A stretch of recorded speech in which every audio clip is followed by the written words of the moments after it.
Lesson 10, the honey flow.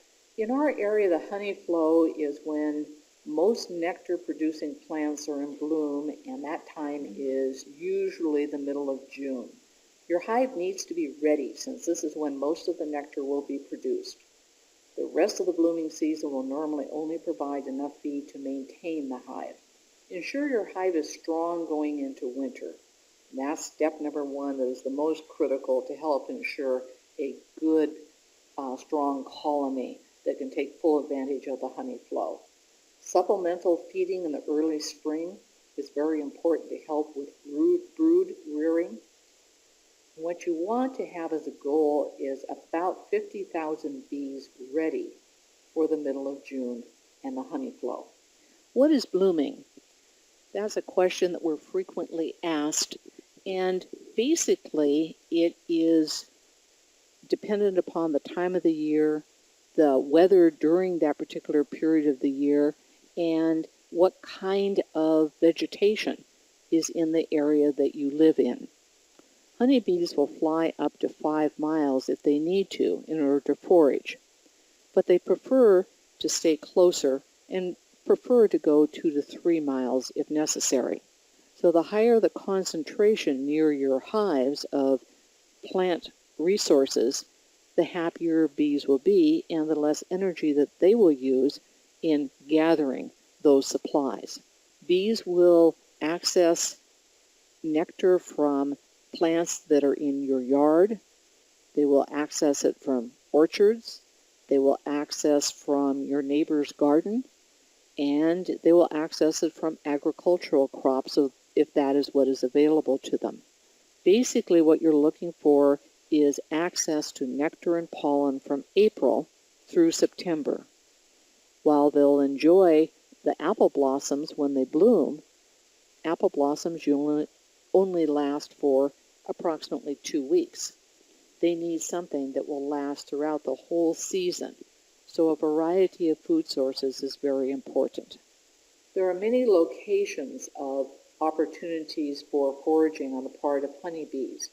The most common ones that you're familiar with are going to be the ones in your own yard and in your flowers beds.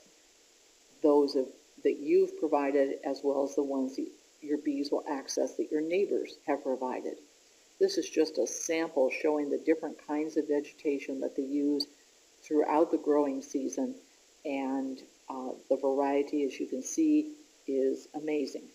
Believe it or not, one of their most favorite food sources, is the dandelion. Native plants, what is growing around you that you haven't planted, high opportunity for bees to forage, from the native pussy willow, which is one of their earliest opportunities to bring in pollen for brood rearing, to grass widows, to snowberries, to the syringa, camas, huge variety of nectar and pollen sources from native vegetation as well. From the orchard and your garden, once again, most people know that honeybees love to access fruit trees in the spring, and they use both the nectar as well as the pollen for those. All herbs that you plant in your garden, if you let them bloom, the bees will love those. And other blooms that you either let happen on purpose, like the squash and the sunflower, or that happen accidentally because you haven't harvested in time, will work as wonderful food sources for your bees. Take a notice just for interest's sake that the bees in the late summer are gathering pollen heavily from corn plants.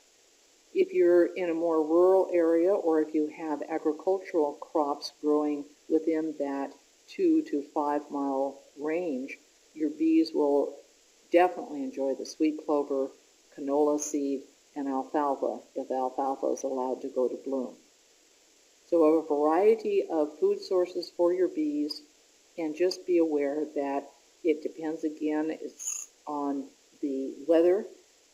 You want a nice wet growing season so that it prolongs the bloom of plants, and that's why in more heavily residential areas where people are watering their yards, that blooming season does last for a long period of time and does not necessarily just rely on rain.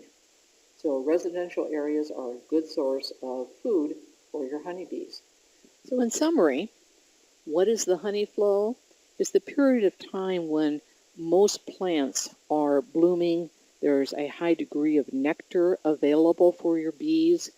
And because you want your bees to have nectar over a period of time, you really want vegetation in your area that your bees can access available from April through September.